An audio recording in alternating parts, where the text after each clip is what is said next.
नमस्कार मु ज्योतिष प्रशांत आपण को मोर यही टैरो कार्ड रीडिंग वीडियो को आपण मानक स्वागत करुच्ची। चलतु आज देखा यही टैरो कार्ड रीडिंग वीडियो रे आपण पार्टनर आपण को लेकिन कौन भावुंट मन में आपण प्रति कौन चली सी कौन आशा करती कंप्लीट भाव में आपण प्रति लव फिलिंग्सटा कौन तांकर मन रे आपण प्रति केते दूर गोटे डीप लव फिलिंग्सटा कौन अच्छी आउ सेटा संपूर्ण भाव में से फिलिंग्स में आपन को कहबी। जदि मो वीडियो को आप आरंभ शेष पर्यंत देखुंत ताले जानीपारे गोटे कनक्लूजन पॉइंट रे पहुँचे आउ जहाँ आपण मन में जहाँ आपण मन में प्रश्न अच्छी आपण पार्टनर को लेकिन आपण मते कांटेक्ट करेंगे।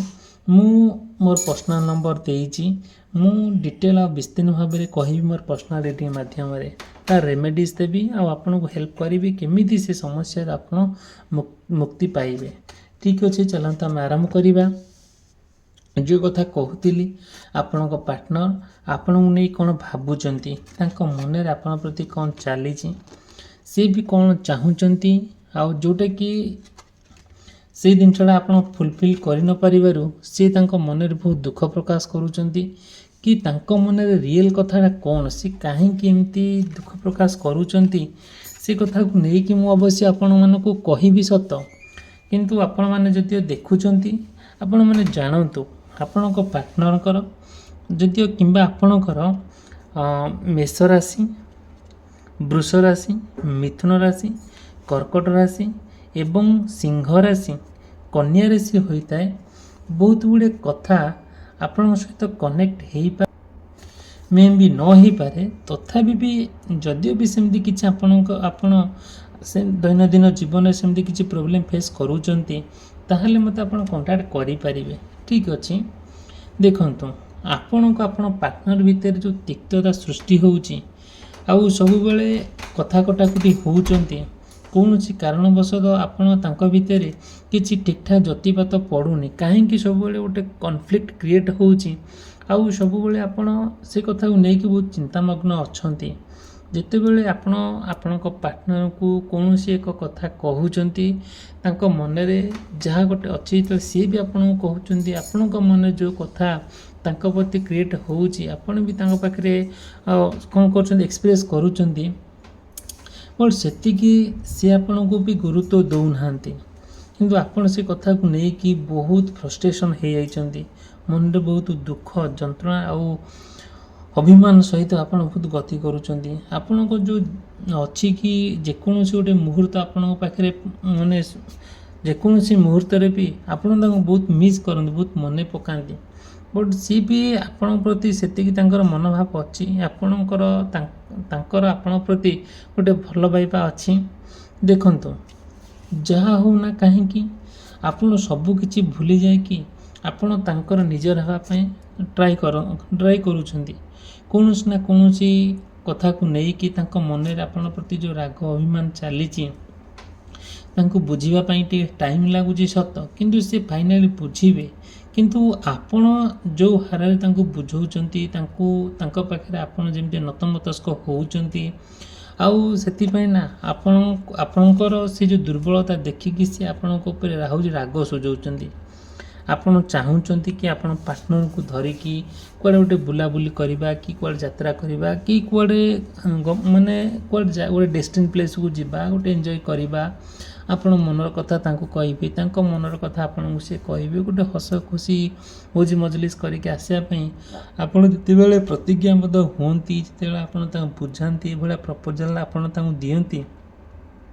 से भला प्रपोजल से काहे कि एग्री हो नांती एक्चुअली रियल कथाटा कौन आपण सबू कथा तांको कहउचंती से भी आपण कथा सबू शुणुचंती शुणा और बुझा भितर बहुत पार्थक्य थाए जिते बड़े आपण कथा से शुणुचंती से बुझे कि अबुझा भाया होउचंती आउ आपण सब ट्राई करुचंती कि तांको मन में आपण प्रति जहाँ गोटे चली तांको मनर कथाटा आदय करिया पई बट आपण सेति ना आपण बहुत चिंतार पड़ुचंती आपण भी चाहूँगी सी जहाँ होना कहीं किंतु मनर कथाटा एक्चुअली कहतु मन सब जो राग चली से राग आउ अभिमान भितर आउ केबे न रहू ସେଥିପାଇଁ ଆପଣ ଇମୋସନାଲି ତାଙ୍କ ସହିତ କନେକ୍ଟ ହେବା ପାଇଁ ବହୁତ ଟ୍ରାଏ କରୁଛନ୍ତି।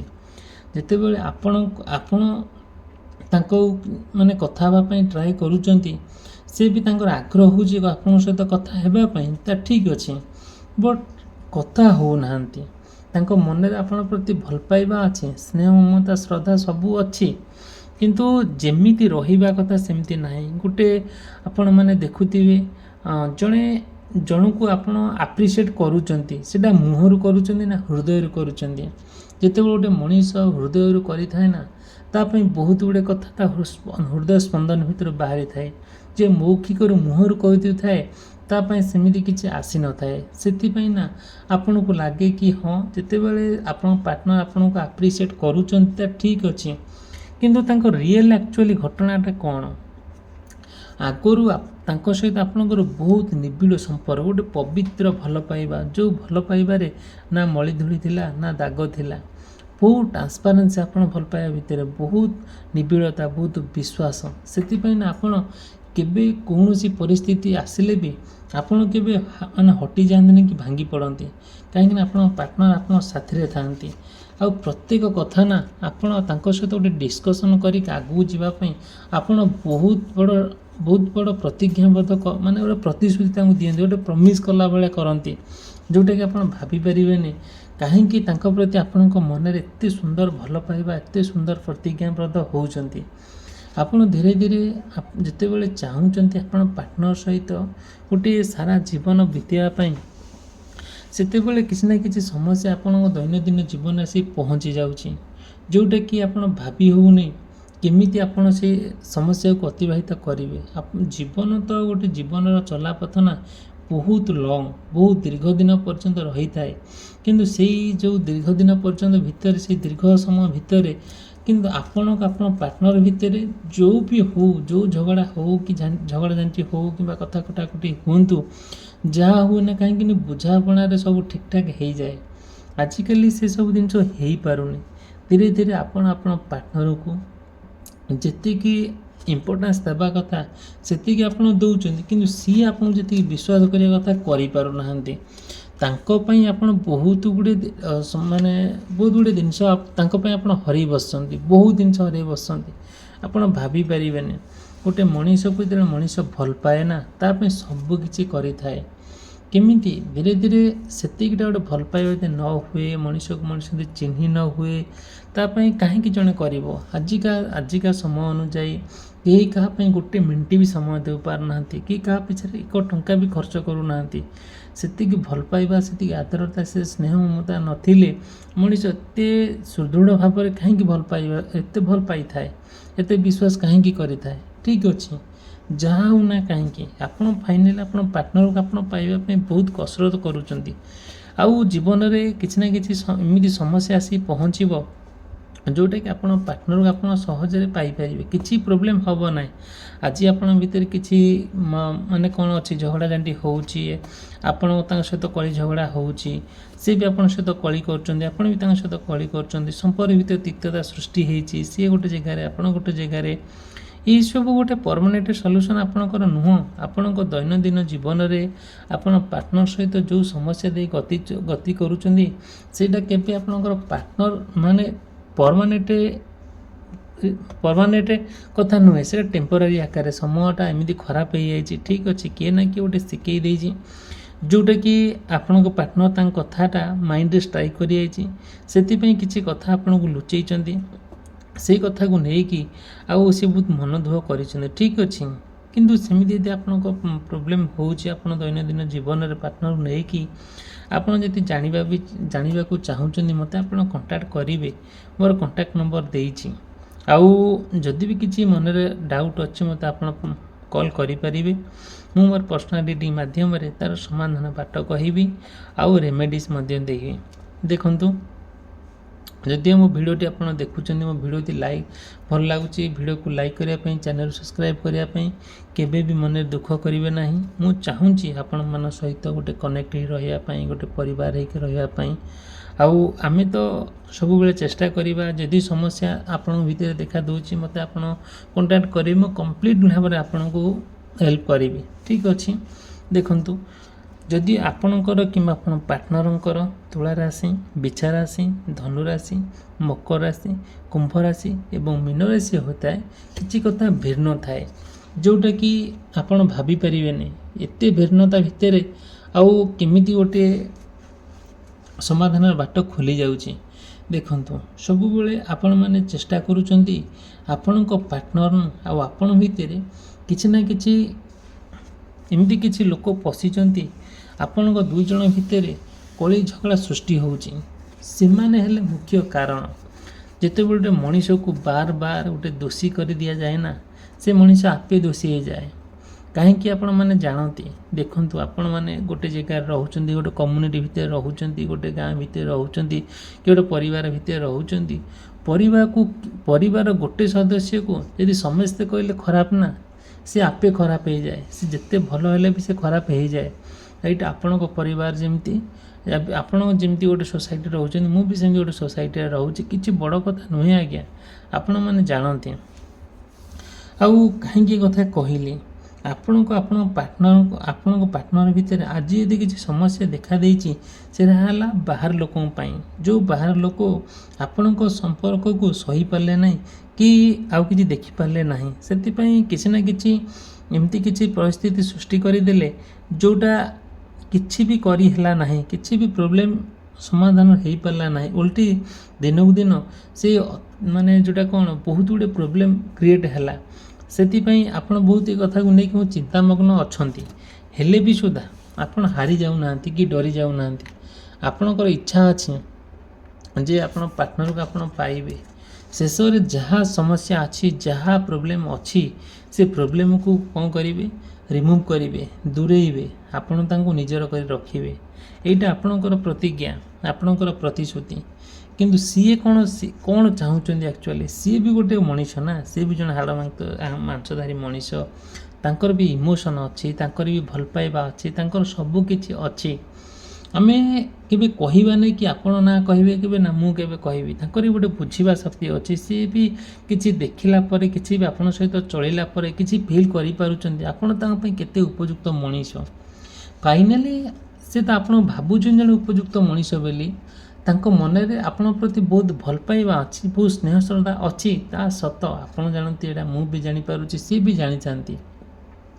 କିନ୍ତୁ ଯେଉଁ ସମସ୍ୟା ଭିତରେ ଆପଣ ଗତି କରୁଛନ୍ତି ନା, କ'ଣ ସମସ୍ୟା? ମୁଁ ବାର ବାର ଆପଣଙ୍କୁ ଏଇ କଥାଟା କହୁଛି। ସମସ୍ୟା କହିବାକୁ ଗଲେ ତାଙ୍କ ସହିତ ଆପଣଙ୍କର ଭଲ ସମ୍ପର୍କ ନାହିଁ। ସେ ଦୂରରେ ଅଛନ୍ତି, ଆପଣଙ୍କ ଠାରୁ ଦୂରେଇ ଯାଇଛନ୍ତି, ଆପଣଙ୍କ ନମ୍ବର ବ୍ଲକ୍ କରି ରଖିଛନ୍ତି, ଆପଣଙ୍କ ସହିତ କୌଣସି ଭଲ ସମ୍ପର୍କ ରଖିନାହାନ୍ତି। ଆଉ ଆପଣଙ୍କ କଥା ଯାହା ପାଖରୁ ଶୁଣିଲେ ସେ ବିରକ୍ତ ହେଉଛନ୍ତି, କି ଆପଣ ଯେବେ କଲ୍ କରିଦେଲେ କି ତାଙ୍କ ପାଖକୁ ଗଲେ ସେ ଆପଣଙ୍କୁ ଇଗ୍ନୋର କରୁଛନ୍ତି, ବହୁତ ଇଗ୍ନୋର କରୁଛନ୍ତି, ବେଖାତିରି କରୁଛନ୍ତି। କିଏ ବୋଲି ଆପଣଙ୍କୁ ଚିହ୍ନି ପାରୁନାହାନ୍ତି କି ଜାଣିପାରୁନାହାନ୍ତି। ଯେତେବେଳେ ନିଜର ଗୋଟେ ପରିଚୟ ଆପଣ ପାର୍ଟନର ପାଖରେ ଦେଉଛନ୍ତି ନା, ସେ ପାର୍ଟନର ରିପ୍ଲାଏ ଆସୁଛି, ତମେ କିଏ? ତମେ ମୋ ପାଇଁ କ'ଣ କରିଛ? ତମ ସହିତ ମୋର କି ସମ୍ପର୍କ ଥିଲା? ତମେ କାହିଁକି ଏଠିକି ଆସିଛ? ଯେତେବେଳେ ଏଇଭଳିଆ ପ୍ରଶ୍ନ ତାଙ୍କ ପାଟିରୁ ଆପଣ ଶୁଣୁଛନ୍ତି, ଆପଣ ଆହୁରି ମେଣ୍ଟାଲି ସଫର ହେଇଯାଉଛନ୍ତି, ବହୁତ କଷ୍ଟ ଅନୁଭବ କରୁଛନ୍ତି। ଆପଣ ଭାବି ପାରୁନାହାନ୍ତି ସେ କଷ୍ଟ, ସେ ଯନ୍ତ୍ରଣାକୁ ଏମିତି କାହିଁକି ଆପଣଙ୍କୁ ସିଏ ଦେଉଛନ୍ତି। ଠିକ୍ ଅଛି, ଯଦିଓ ବି ସେମିତି ହେଉଛି ଆଜ୍ଞା, ଏଇସବୁ କଥା ପାଇଁ ଆପଣଙ୍କୁ ବାର ବାର ମୁଁ କହିଛି। ଆଉ ଯେବେ ବି ଆପଣଙ୍କର ସମସ୍ୟା ଭିତରେ ଗତି କରୁଛନ୍ତି, ଆପଣଙ୍କ ପାର୍ଟନରଙ୍କ ମନରେ କ'ଣ ଚାଲିଛି, ସେ କ'ଣ ଚାହୁଁଛନ୍ତି, ମୁଁ ସେଇଟା ମୋର ପର୍ସନାଲ୍ ରିଡ଼ିଂ ମାଧ୍ୟମରେ ଆପଣଙ୍କୁ କହିବି। ମୁଁ ଏଇଟାରେ କହିପାରିବି ନାହିଁ, ଯେହେତୁ ଏଇଟା ଗୋଟେ ଟାଇମଲେସ୍ ରିଡ଼ିଂ, ଗୋଟେ କମ୍ପ୍ଲିଟ୍ ଭାବରେ ଗୋଟେ ଟାଇମଲେସ୍ ରିଡ଼ିଂ, ଗୋଟେ ଜେନେରାଲ୍ ରିଡ଼ିଂ। ବହୁତ ଗୁଡ଼ିଏ କଥା ଆପଣଙ୍କ ସହିତ କନେକ୍ଟ ହେଇଛି, ମୁଁ ବୁଝିପାରୁଛି। ବହୁତ ଗୁଡ଼ିଏ କଥା କନେକ୍ଟ ନ ହେଇଛି ବୋଲି ବି ମୁଁ ଜାଣିପାରୁଛି। ବଟ୍ ସେମିତି କିଛି ପ୍ରୋବ୍ଲେମ୍ ହେଉଛି, ଆପଣ ଯଦି ପ୍ରାଇଭେଟଲି ଜାଣିବା ପାଇଁ ଚାହୁଁଛନ୍ତି ଆପଣଙ୍କର ପାର୍ଟନରକୁ ନେଇକି, ମୋତେ ଆପଣ କଣ୍ଟାକ୍ଟ କରିବେ, କିଛି ବି ପ୍ରୋବ୍ଲେମ୍ ନାହିଁ। ଠିକ୍ ଅଛି, ଆମେ କଣ୍ଟିନ୍ୟୁ କରିବା। ଯାହା ବି ହେଉଛି ନା କାହିଁକି, ଯେତେବେଳେ ଆପଣ ଚାହୁଁଛନ୍ତି ପାର୍ଟନର ସହିତ ଗୋଟିଏ କ'ଣ କରିବା ପାଇଁ ଗୋଟେ ଯେଉଁ ସ୍ୱପ୍ନ ଦେଖିଛନ୍ତି, ଯେଉଁ ଆଶା କରିଛନ୍ତି, ସେ ଆଶା କେବେ ଆଶାରେ ନ ରହୁ। ସବୁବେଳେ ଆପଣଙ୍କର ଯେଉଁ ଫିଲିଙ୍ଗସ୍ ଆସୁଛି ସେଇଟା ପଜିଟିଭରେ କ'ଣ କରୁ କନଭର୍ଟ ହଉ। ଆପଣ ତାଙ୍କର ବାଟକୁ ଚାହିଁ ବସିଛନ୍ତି, ସିଏ ବି ଆପଣଙ୍କ ବାଟ ଚାହିଁ ବସିଛନ୍ତି। କୌଣସି କଥାକୁ ନେଇକି ଯଦି ବି କିଛି ଅଲଗା ହେଇଛି ସମ୍ପର୍କ, ଯଦି ବି କିଛି ବ୍ଲକ୍ କରିଛନ୍ତି, କିଛି ବି ଯଦି ରାଗ ଅଭିମାନ ହେଇଛି, ତା'ର ସମାଧାନ ବାଟ ଆକ୍ଚୁଆଲି କ'ଣ ହେଇପାରିବ ସେଇଟା ମୁଁ ଆପଣଙ୍କୁ କହିବି। ଆଉ ସେଇଟା କେମିତି କହିବି ନା, ମୋତେ ଯଦି ଆପଣ କଲ୍ କରନ୍ତି ମୁଁ ଆପଣଙ୍କୁ ପର୍ସନାଲ୍ ରିଡ଼ିଂ କରିକି କହିବି ସେଇଟା। ଆଉ ଆପଣମାନେ ଜାଣିଥିବେ ଏଇସବୁ ଜିନିଷ ନା, ବହୁତ ଗୁଡ଼ିଏ କଥା ନା ଆକୁରେଟ୍ ମିଳେ, ବହୁତ ସତ୍ୟତା ମିଳେ କଥାରେ। ଏଇ କାର୍ଡ଼ ରିଡ଼ିଂରେ ଆପଣ ଭାବିପାରିବେନି ଏତେ ସତ୍ୟତା ମିଳେ, ଯେଉଁଟାକି କମ୍ପ୍ଲିଟ୍ ଭାବରେ ଆପଣ ଦୈନନ୍ଦିନ ଜୀବନରେ ଯାହା ଗୋଟେ ପ୍ରୋବ୍ଲେମ୍ ଦେଇ ଗତି କରୁଛନ୍ତି, ସେଥିରୁ ଆପଣ ଆରାମରେ ସୁଖରେ ଆଉ ଶାନ୍ତିରେ ମଧ୍ୟ ମୁକ୍ତି ପାଇବେ। ଠିକ୍ ଅଛି, ଯାହା ହେଉନା କାହିଁକି ମୁଁ ଆପଣଙ୍କୁ ଏତିକି କହିବି। ମୋ ଭିଡ଼ିଓ ଯଦି ଆପଣ ଦେଖୁଛନ୍ତି, ଭିଡ଼ିଓକୁ ଲାଇକ୍ କରିବା ପାଇଁ, ଚ୍ୟାନେଲ୍ ସବସ୍କ୍ରାଇବ୍ କରିବା ପାଇଁ କେବେ ଭୁଲିବେ ନାହିଁ। ଆଉ ଯେବେ ବି ମନରେ ପ୍ରଶ୍ନ ଆସେ ମୋତେ ଆପଣ କଣ୍ଟାକ୍ଟ କରିବେ। ଠିକ୍ ଅଛି, ଭିଡ଼ିଓଟି ସମାପ୍ତ କରି ରହିଲି। ଧନ୍ୟବାଦ, ନମସ୍କାର।